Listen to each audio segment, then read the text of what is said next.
Dalam acting selalu ada kesempatan kedua. Tapi saat kamu terkena kanker payudara, tak akan ada kesempatan kedua. Touch it before it cuts your life. Sadari, setiap 7 hari setelah awal menstruasi. Nah, baik. Kalau kita sudah tadi bicara begitu banyak obat-obatan, kayaknya kalau kita bicara dengan Mbak Ina Sumantri, obatnya nggak banyak ya dok ya saat ini. Kan banyak. Akan banyak ya, akan banyak. Oke. Nah, akan banyak, jangan ngiri ya. Jangan ngiri. Jadi mungkin baik Mbak Ina Sumantri yang memang partainya triple negatif bisa bertanya sehingga nanti Dokter Bayu juga bisa memberikan tips ya bagaimana Densus 88 tuh mencari yang keliaran dan membekukan, nggak invasif dan terkontrol. Monggo, silakan Mbak Ina Sumantri. Terima kasih Mbak Samantha. Selamat siang Dokter Bayu, salam kenal. Iya, selamat siang Ibu. Senang banget saya bisa berada di sini untuk menanyakan soal yang saya bawa selama ini. Ya. Saya juga terdiagnosa tahun 2013. Berarti ini masuk tahun ke-8 ya. Wah, luar biasa Bu. Oke. Tahun ke-8. Tapi tadi dengar dari dokter bahwa kesinggung-singgung soal triple negatif yang invasif, Dok. Itu saya dengar sih, Dok,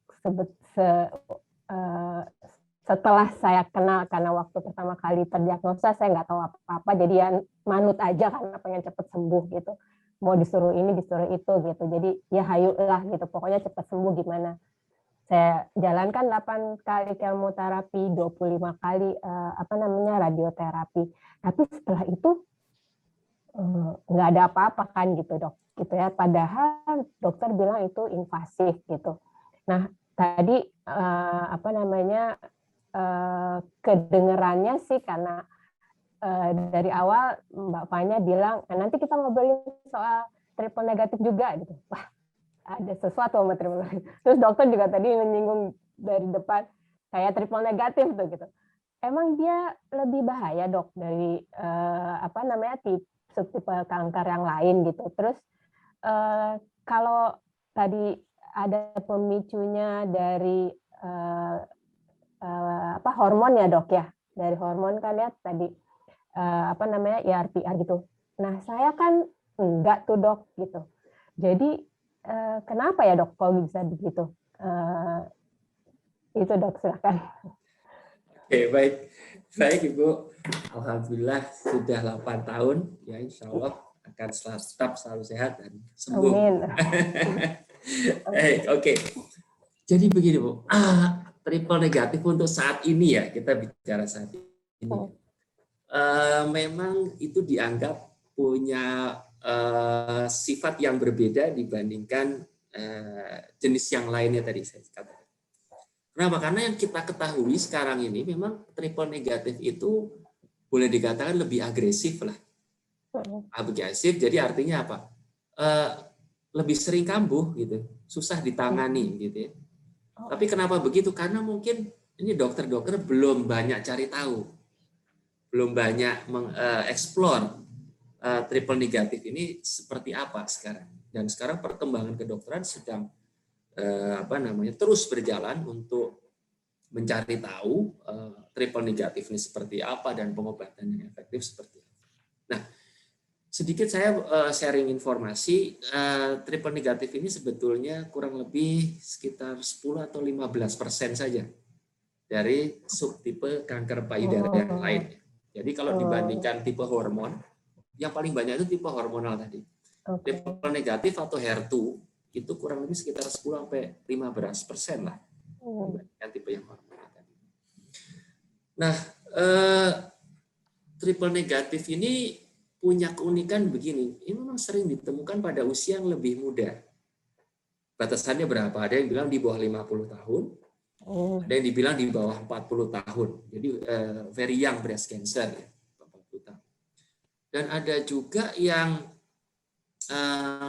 mencari tahunya ada hubungannya dengan bawaan gen yang tadi, gen yang mutasi bawaan tadi.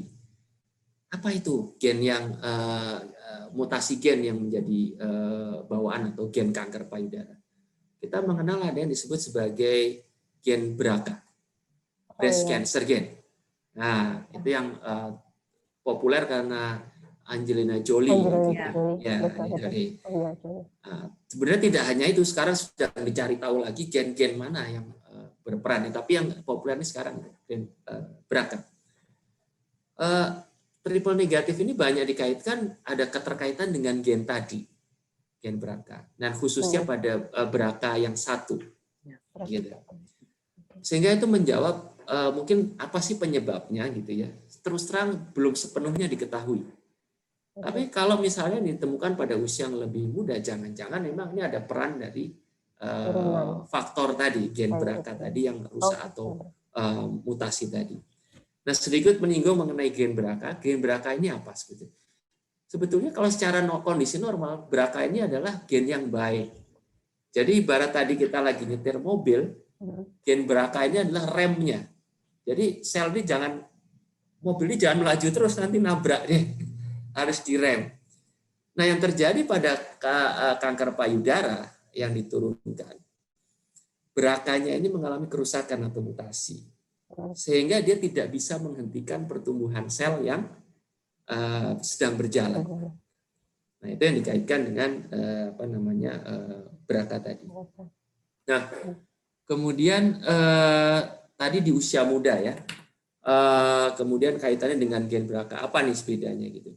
Nah, dari pengobatannya. Jadi pengobatannya triple negatif. Sama lah mungkin kayak awal kanker payudara terbentuk ya, kita masih mencari tahu apa sih jenis pengobatannya, sifat-sifat, sehingga berkembanglah sekarang pemeriksaan macam-macam ya IHK untuk mengetahui subtipe-tipe tadi.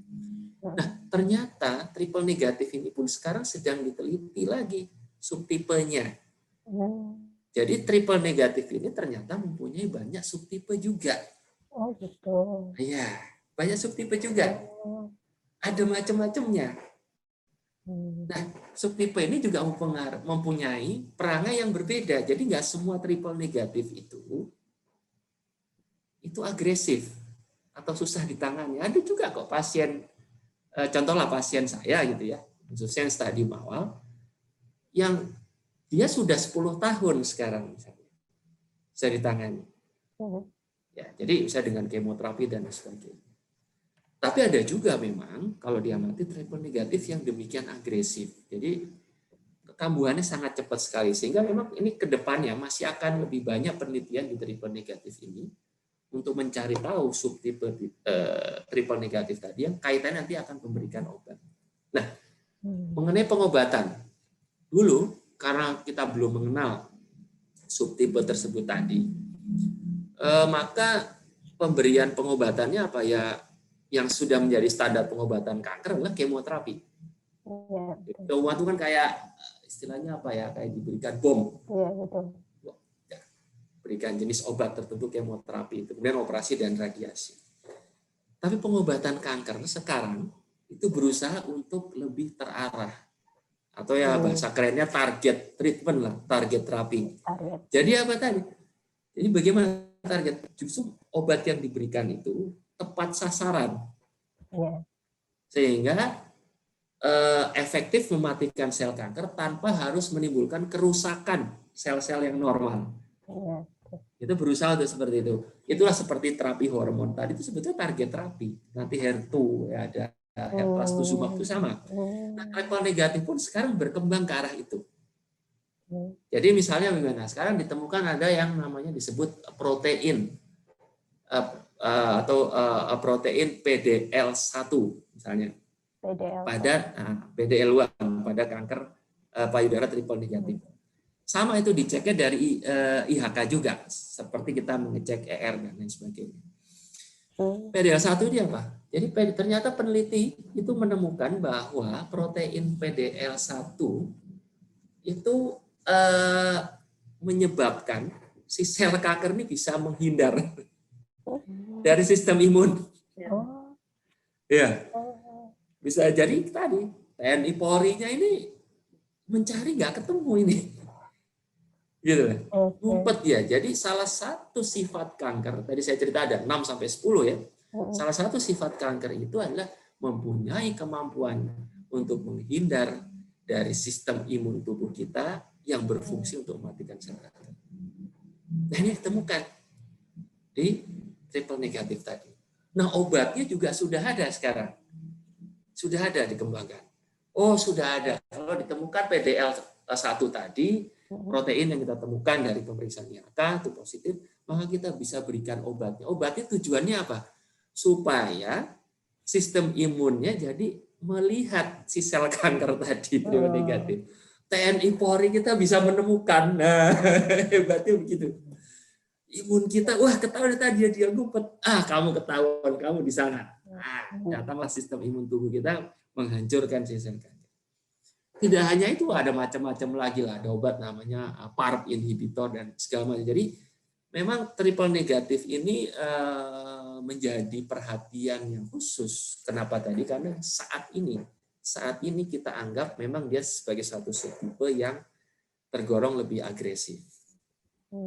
Tapi ke depannya gimana? Tentu ya nggak usah khawatir karena penelitian ini makin berjalan sehingga pada akhir nanti kita akan berusaha dan dokter akan menemukan obat-obat yang lebih canggih lagi untuk membuat bahwa triple negatif ini mempunyai lebih terkendali lah, tidak terampuk, tidak agresif lagi, pengobatannya lebih efektif lagi. Jadi kurang lebih begitu, Bu. Oke. Berarti sebetulnya saya harus mengulangi tes atau untuk mencari tadi ya PDL1 ya, barangkali gitu ya, Dok. Oke, ya jadi sebetulnya gini. Sebetulnya ini pemeriksaan ini belum menjadi pemeriksaan yang rutin ya, atau yang standar ya. Ya, jadi ini masih dalam di beberapa di negara-negara lain mungkin sudah ada yang melakukan ini. Khususnya di Indonesia ini memang sedang dalam proses untuk penelitian dengan harapan yang nanti kalau memang hasilnya bagus ya, pemeriksaannya mampu laksana dan lain sebagainya, mungkin bisa dijadikan standarisasi untuk pasien-pasien dengan triple negatif. Yang kedua kepentingannya gini Bu, tentunya dengan obatnya. Nah, obatnya. Sekarang kita tadi bicara kanker itu penanganan kanker yang efektif, kualitas hidup, yang terakhir itu apa? Cost efektif. Nah, obat-obat yang ditemukan sekarang atau obat kita bilang obat targeted treatment itu ya pastinya sekarang ini harganya masih tinggi. Wow, masih tinggi. Tapi tentunya diharapkan nanti dengan berjalannya waktu ini akan bisa mampu laksana lah. Itu kemudian apa lagi kira-kira? Soal yang BRCA1 itu, Dok. Oke, ya. Yang tadi kebetulan sekali anak-anak saya perempuan. Dan faktor triple negatif ini tadi dokter katakan juga mungkin lebih banyaknya keturunan dari sisi herediter tadi ya, Dok. Nah, kalau demikian berarti anak-anak saya harus saya cegah dong atau saya kasih sesuatu gitu. Apakah tes BRCA1 itu yang harus dilakukan itu saya yang melakukan dan anak-anak atau saya saja atau anak-anak saja gitu untuk supaya mengantisipasi tadi. Apakah kalau kayak Angelina Jolie kan ketahuan setelah dia tes dia sekian persen akan begini dan begitu dan dia bisa mengantisipasi. Nah, kalau sekarang ini apa yang harus saya lakukan untuk bisa mengurangi atau paling tidak kita mengetahui lebih dini gitu untuk putri-putri saya gitu, Dok. Oke, baik, terima kasih. Oke, sebelum menjawab tadi saya sedikit agak mundur ke belakang, Bu. Tadi Ibu bertanya soal tes PDL1 ya. Ibu harus cek kalau menurut saya sih seharusnya nggak perlu lah gitu ya.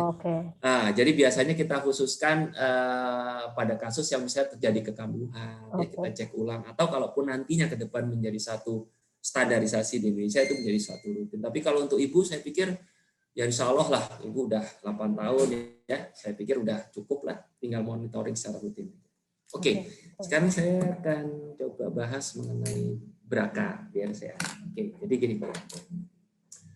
Ya, ini memang menjadi satu hal yang apa namanya ya, bukan baru ya, atau berkembang lah istilahnya sekarang ini di Indonesia mengenai hereditary cancer ini. Jadi tadi kalau dikatakan secara umum sedikit ya, tapi sebetulnya ya kalau seorang individu kenal itu menjadi satu permasalahan. Lalu keluarga saya bagaimana, anak saya bagaimana? Jadi menjadi pertanyaan seperti itu.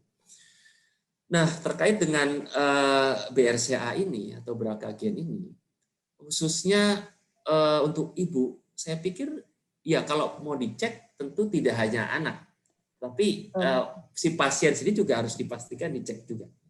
Karena apa? Belum tentu loh. Belum tentu bahwa seorang pasien tersebut menderita kanker triple negatif kemudian mempunyai mutasi pada gen BRCA1, BRCA2 tadi. Oke, belum tentu. Tetapi kalau itu ternyata memang ada, maka anak-anaknya, gitu ya, anak-anaknya itu mempunyai risiko yang boleh dikatakan ya lebih tinggi, ya bisa itu diturunkan. Ya, jadi karena materi gen ini kan selalu diturunkan dari dua sisi, dari ayah dan ibu, dua, gitu ya. Nah, tapi ternyata permasalahannya nggak semudah gitu ya, nggak semudah ngecek. Ya, aku mau ngecek deh gitu. Ya. Tapi sebetulnya menjadi pertanyaan, dok, ini setelah saya dicek, implikasinya apa?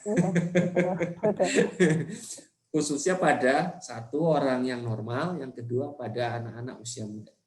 Implikasinya apa?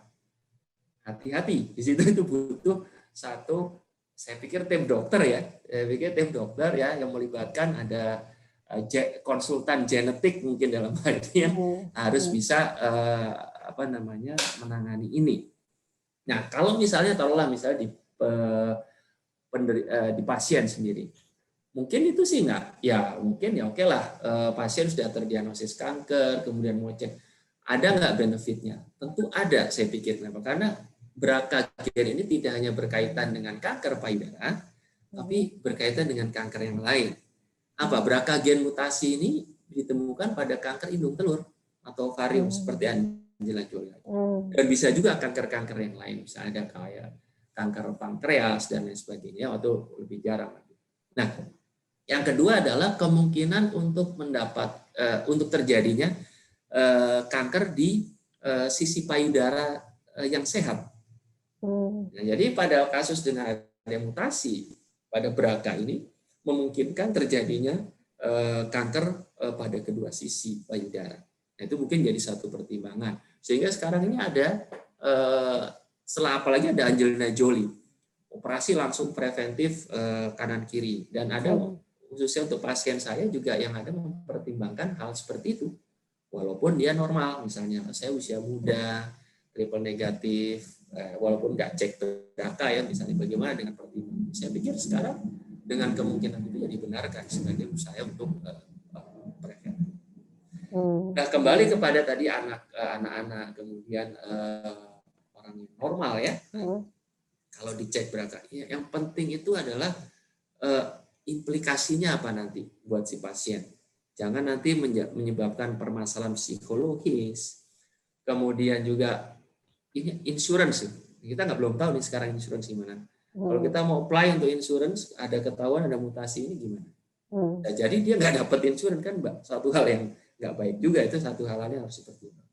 Nah, yang paling penting adalah begini, secara ilmu kedokteran, kalau gennya ini positif, mutasinya ini positif, apa next-nya buat pasien? Pasti akan bertanya. Sebetulnya ada 3. Yang nomor 1 adalah operasi pencegahan. Bukan pencegahan ya, namanya operasi untuk menurunkan risiko. Karena sebenarnya bukan pencegahan, dia hanya menurunkan risiko. Kalau bahasa Inggrisnya risk reducing surgery, bukan prevention, tapi risk reducing. Karena dengan operasi itu belum tentu, taruhlah misalnya payudara, semua jaringan payudara itu terangkat 100%. Okay. Satu bisa menempuh risk reducing surgery tadi.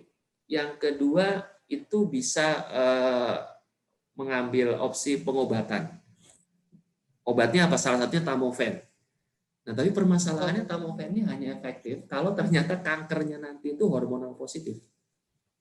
Kalau negatif ya juga enggak juga. Nah, pemberian tamofen juga harus dilihat dengan efek samping yang akan mempengaruhi kualitas hidup. Nah, yang terakhir adalah pemeriksaan rutin atau screening secara lebih dini dan intensif.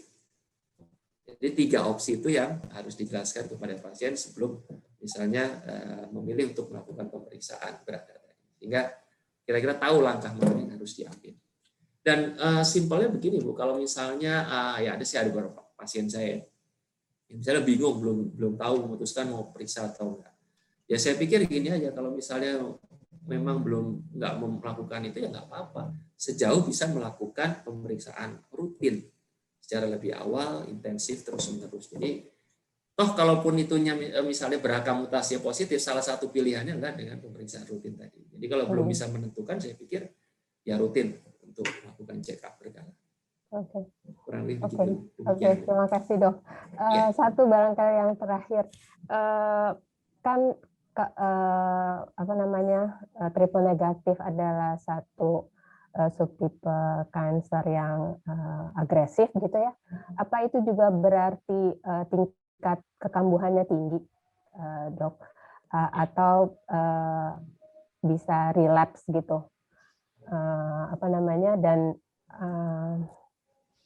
karena selama ini nih kadang-kadang di lofting karena teman-teman banyak yang hormonal gitu, mereka cerita bahwa melihat ke keseharian mereka setiap hari rutin minum obat itu, sementara saya sama sekali enggak gitu kan. Saya hanya mencoba untuk mengukur-ngukur supaya hidup saya nyantai. Oke, kayaknya kalau pegang obat biasa deh ya, nggak tahu sugesti kalau ada obat kayaknya tenang gitu kan. Kalau apa yang harus saya bikin? Nah, terus ini invasif. Saya kan grade 3 tuh. Grade 3 berarti invasif ya, Dok? Dari grade 3 terus subtype-nya triple negatif, kayaknya udah agresif, invasif lagi. Jadi berpikir kan gitu. Nah, mungkin nggak itu tingkat kelangsungan hidupnya gimana jadinya gitu, dengan mungkin ada kekambuhan yang tinggi dan kalau misalnya itu 8 tahun tadi dokter bilang insya Allah semua aman. Kebetulan saya stadium 2 bisa dibilang bahwa rutin aja tadi ngecek gitu kan. Nah, apa sih yang harus dilakukan jadinya sebetulnya setelah pasca terapi gitu untuk menjaga supaya nggak galau gitu karena pegang obat, biar juga nggak senewen bahwa wah ini udah agresif nanti kambuh lagi atau apa gitu. Itu yang terakhir barangkali, Dok. Iya, baik, terima kasih Bu. Baik Bu, jadi memang kalau khususnya kita semua ya orang Indonesia itu kalau nggak dapat obat rasanya nggak chest plague. Ya, tapi kalau di luar negeri justru kalau kita ngasih obat dipertanyakan obatnya untuk apa mungkin gitu ya. Oke. Nah gini Bu, oke, jadi satu Bu ya, ya gini lah, kita bicara agresif itu kan secara keseluruhan, secara umum. Tapi kita lihat kasus per kasusnya lagi. Saya pikir gini Bu, kalau dari pengalaman saya pribadi mungkin memang yang agak sedikit sesuai apa yang tadi kita bicarakan, ini sering kambuh dan lain sebagainya. Ada faktor dari stadium sebetulnya. Jadi misalnya pada stadium sudah lebih tinggi ya, stadium 3, stadium 4. Saya ceritakan tadi kankernya sudah banyak, dia lebih heterogen, susah ditangani. Obat kemo aja nggak cukup untuk mematikan seluruh kumpulan sel itu, sehingga kemungkinan dia untuk munculnya memang lagi itu memang agak sedikit lebih tinggi. Tapi kalau kita bicara misalnya triple negatif, stadium 1, stadium 2, itu ya pada umumnya sih boleh dikatakan hampir sama ya, artinya dengan yang non triple negatif. Jadi taruhlah misalnya dari Amerika misalnya, stadium 1, stadium 2 ya angka kesembuhannya atau probabilitas survivalnya itu bisa 90% tuh triple negatif. Dan yang kedua juga nggak semua triple negatif itu jahat ya. Jadi sekarang itu kan ada apa namanya analisis lagi subtipe ya, nanti dipisahkan mana sih yang betul-betul agresif sekali, mana ya. Jadi insya Allah Ibu nggak usah khawatir, nggak usah senewan, malah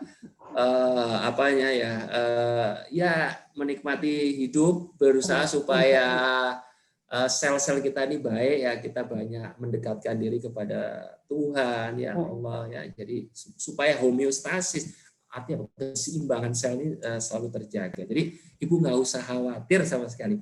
Grade 3 saya menyinggung tadi, ini bukan stadium 3. Jadi sedikit ya informasi. Grade itu apa sih?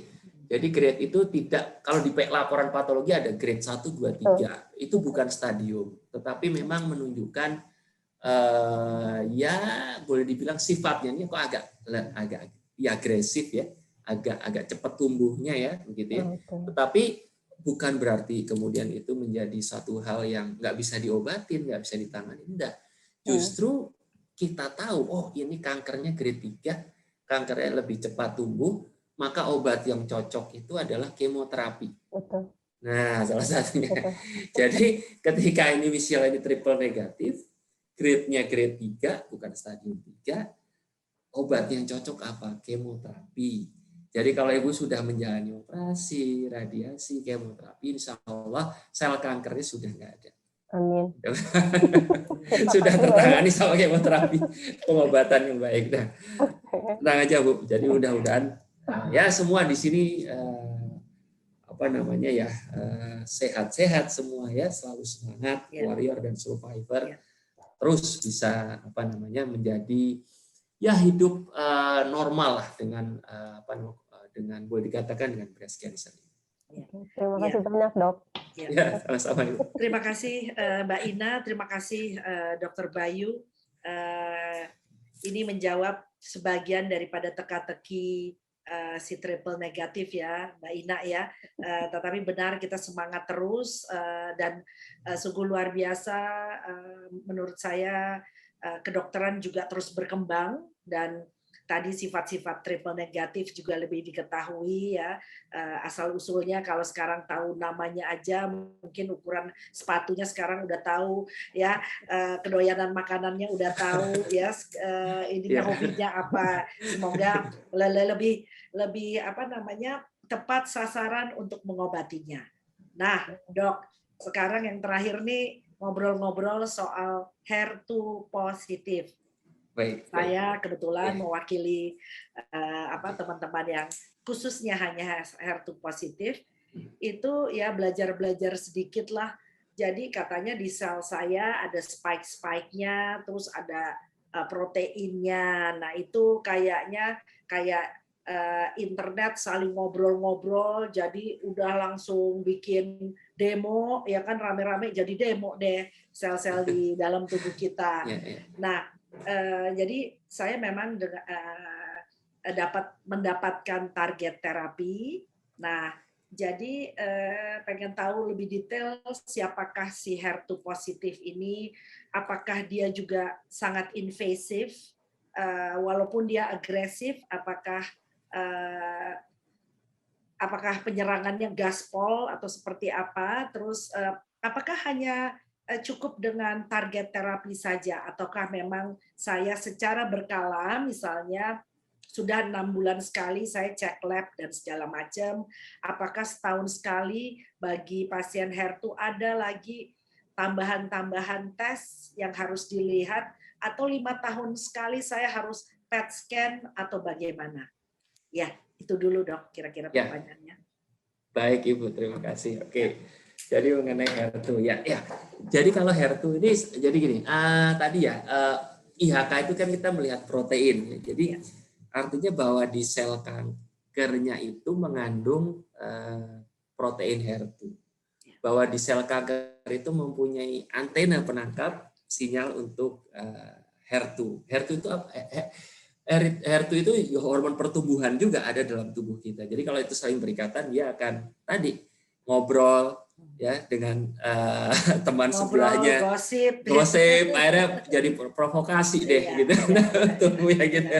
iya. Nah, jadi memang ya boleh dibilang bahwa HER2 ini kira-kira sama Bu, 10-15% juga ya. Nah, karena sekarang sudah ditemukan obatnya. Jadi obat untuk kayak estrogen tadi gitu. Ya. Jadi kalau estrogen kita kayak R positif tadi, kita berikan obat tamoxifen, kita putus jalur komunikasinya, maka target terapi pada HER2 ini juga sama prinsipnya. Trastuzumab ada itu diberikan obat itu. Jadi jalur komunikasinya dipotong sehingga. Tapi ya kembali tadi Bu, pinternya sel kanker saya cerita. Udah diputus jalur komunikasi, suplai makanannya segala macam. Dia bisa cari cara ngobrol sama tetangga sebelahnya. Ayo kita bikin klon baru, tumbuh lagi. Nah, terus dicari oleh dunia kedokteran berkembang, mencari cara lagi. Ada nggak? Oh, ketemu lagi ini obatnya ada. Jadi semakin ada terus perkembangan obat baru untuk mengatasi si HER2 tadi. Oke, nah apakah cukup dengan pengobatan target saja? Jadi sebetulnya kalau kita lihat kondisinya, misalnya pada pasien kondisi yang fit, kemudian dia harus menjalani pengobatan. Memang target terapi ini idealnya dikombinasikan ya, dengan obat yang lain. Ya. Salah satunya kemoterapi misalnya, dikombinasikan dengan kemoterapi atau bisa juga dengan hormon. Karena gini, HER2 itu sebetulnya ada di dua tempat. HER2 yang murni HER2 itu adalah kita sebut kalau estrogen dan progesteronnya itu negatif. Jadi hanya HER2 yang positif, itu yang kita sebut murni HER2. Tapi ada juga yang HER2-nya positif di kelompok yang kanker estrogennya positif atau tipe luminal. Nah, itu yang kita sebut sebagai kanker luminal tipe B. Jadi estrogennya positif, HER2-nya positif. Nah, dalam kondisi-kondisi seperti ini, contohnya misalnya yang ternyata hormonnya juga positif, maka pengobatannya si target terapi ini selalu diikutkan dengan pengobatan yang lain. Kalau yang hormonnya negatif, biasanya kita masukkan kemoterapi berbarengan dengan target terapi tadi.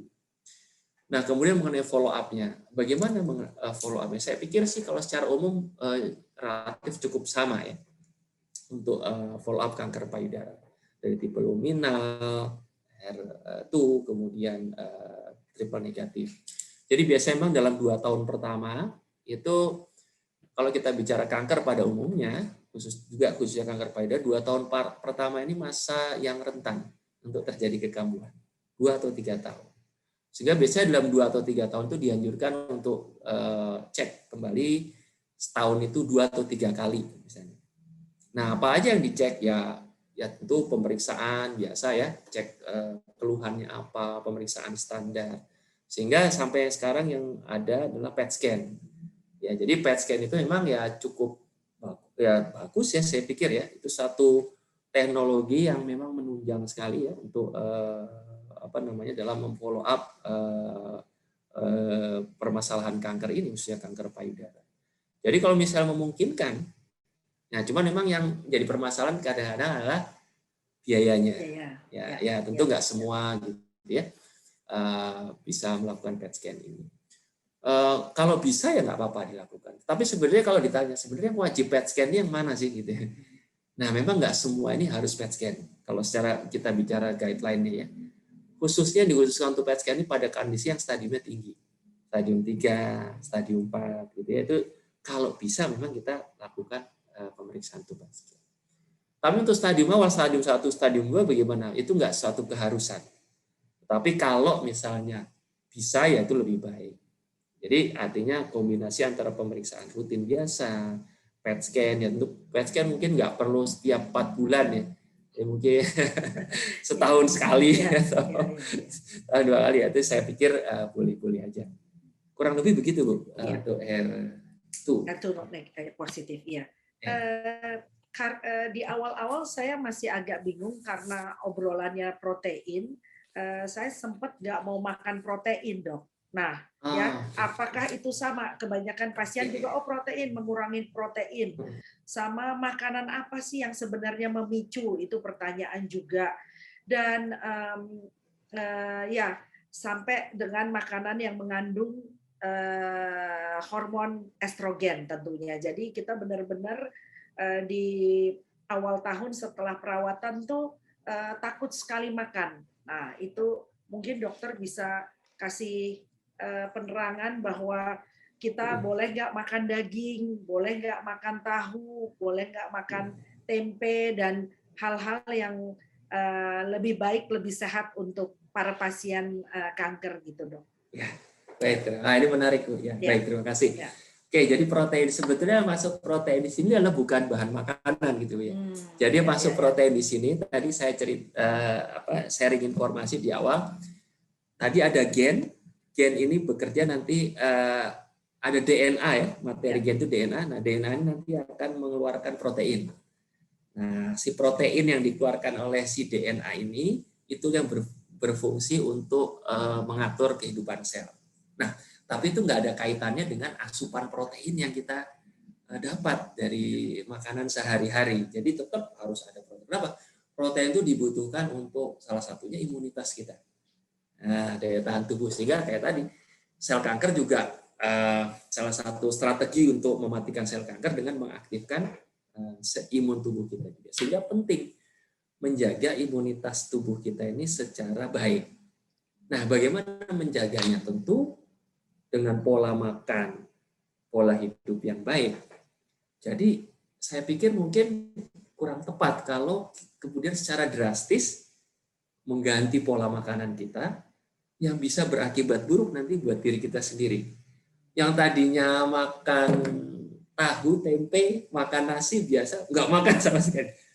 Daging, nggak makan sama sekali. Waduh, nanti asupan protein, zat-zat gizi yang lain dari mana? Karena kalau saya, yang penting itu Bu, pasti survivor warrior sekali sudah pada tahu, lebih tahu dari saya makanan-makanan apa. Kalau saya gampang, saya dulu tuh masih lihat film Pak Raden, Unyil. Ya, jadi di situ suka dibilang ada 4 sehat, 5 sempurna. Jadi 4 sehat, 5 sempurna itu ada karbohidratnya, protein, lemak, vitamin, mineral, dan lain sebagainya. Itu harus ada.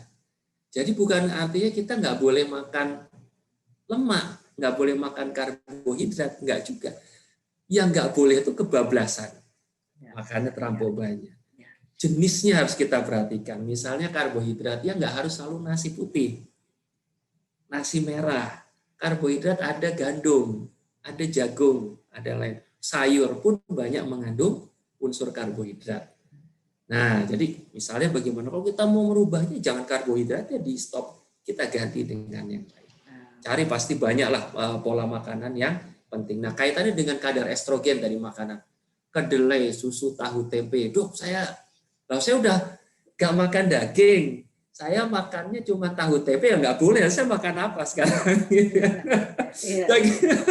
Wah, enggak Bu. Jadi gini, yang kaitannya itu fitoestrogen ya. Jadi kayak kedelai segala macam. Itu sebetulnya kadar yang baik. Karena apa? Karena itu murni, alamiah. Yang nggak boleh itu kalau misalnya sudah dalam bentuk ekstraknya.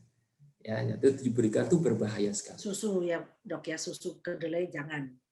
Ya, artinya kita jangan berlebihan, gitu kalau jangan sampai berlebihan atau kebanyakan. Nah, tapi mesti gini Bu. Jadi kalau kaitannya dengan makanan tadi ya, contohnya misalnya kedelai dan segala macam, itu belum tentu sama antara orang Barat dengan orang Asia. Nah, ini ada penelitian kalau di orang Barat itu memang bisa menimbulkan kanker payudara. Karena GMO itu ya. Untuk orang Asia belum tentu. Jangan-jangan itu efek protektif. Contoh kayak misalnya di Jepang, itu kan dia banyak makan apa tuh? Soya ya, kacang ya, dan segala macam gitu. Nah, angka di Jepang kanker payudaranya relatif lebih rendah dibandingkan di Barat. Kemudian juga mereka banyak aktivitas ya. Lifestyle-nya kalau saya lihat memang orang Jepang itu memang luar biasa ya. Dia cukup sehat. Nah, sehingga hal-hal demikian. Sehingga untuk mengatasi soal makanan saya ini, saya pikir ya bijaksana aja. Ada hal-hal yang memang nggak boleh, Bu. Misalnya apa? Memang daging merah ini hati-hati terlampau banyak estrogennya. Jadi itu mesti betul-betul diperhatikan. Kalau bisa dikurangi. Dan jangan beli makanan yang sudah banyak pengawetnya. Misalnya kemasan daging merah, kornet atau apalah itu yang daging merah sudah itu. Kalau nggak kepaksa sekali jangan. Kita makan makanan yang alamiah ya. Jadi ya kita memang sudah harus mengatur pola makanan dengan baik ya. Apalagi anak-anak kita ini exposure kepada fast foodnya tinggi, jadi ya saya juga ngatur anak saya udah harus ketat makanan. Iya dok, ya baik dok. Baik Dokter Bayu, ini hari ini sudah hampir 2 jam kita ngobrol-ngobrol. Tidak terasa karena tidak menyenangkan. menyenangkan. Ya, sangat menyenangkan. Buat kami sangat menyenangkan dan saya rasa buat pemirsa dan juga teman-teman pasien lainnya ini merupakan ilmu yang sangat-sangat bermanfaat. Oleh karena itu sekali lagi kami ucapkan terima kasih dari kami di Lovepink. Terima kasih juga sudah sharing banyak dengan kami dok, termasuk juga Ibu Utami dan Ibu Ina, terima kasih sudah hadir mewakili subtipe-subtipenya. Jadi yang penting seperti dokter bilang, sebagai pasien kita harus segera memutuskan, segera mengambil langkah, jangan menunda. Dan bagi yang perempuan di luar sana harus tetap melakukan deteksi dini, karena deteksi dini itu yang terpenting. Baik, sekian dari kami. Selanjutnya saya serahkan kepada Dokter Bayu dulu untuk penutupnya. Monggo dok. Baik, terima kasih. Baik, terima kasih Samantha. Jadi terus terang saya pribadi merasa senang dan merasa terhormat bisa hadir di forum ini.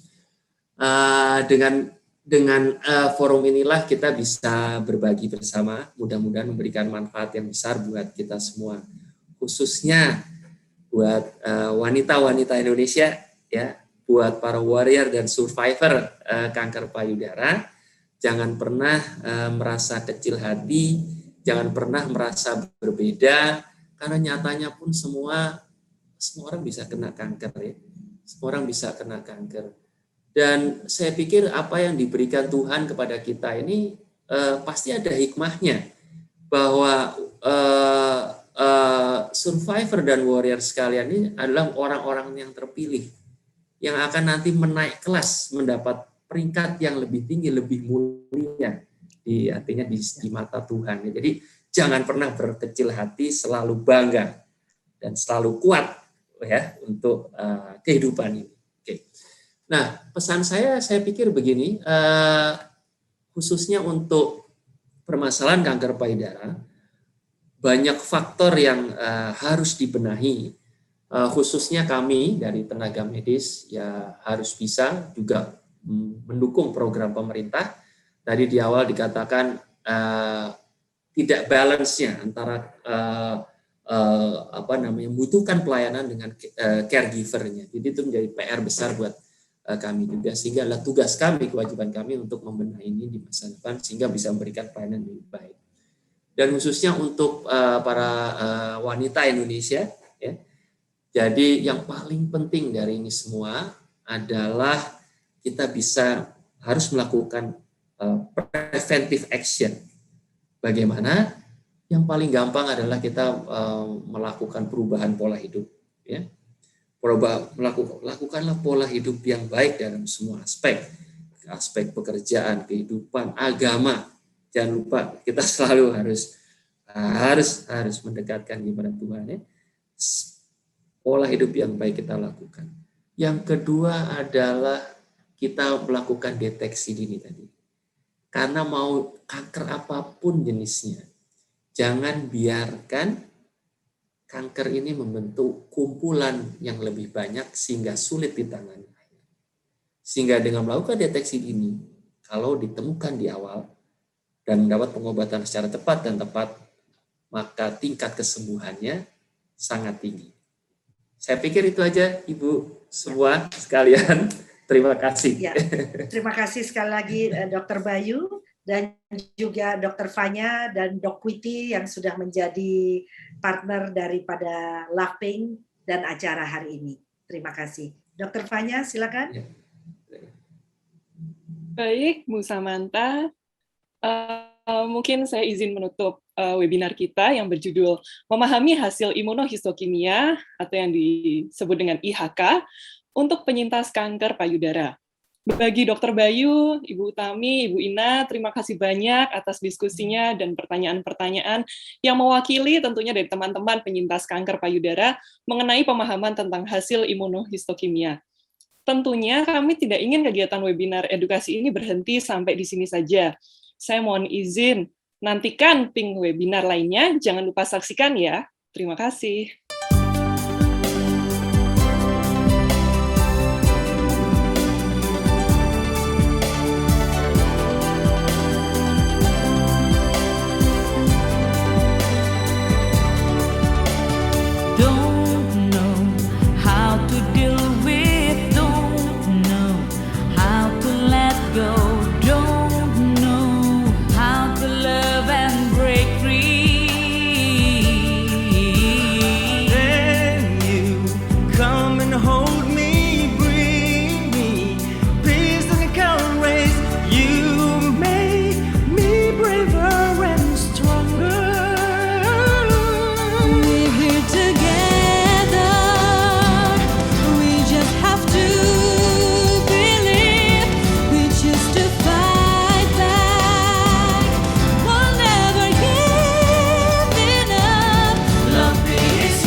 We just have to believe, we just defy.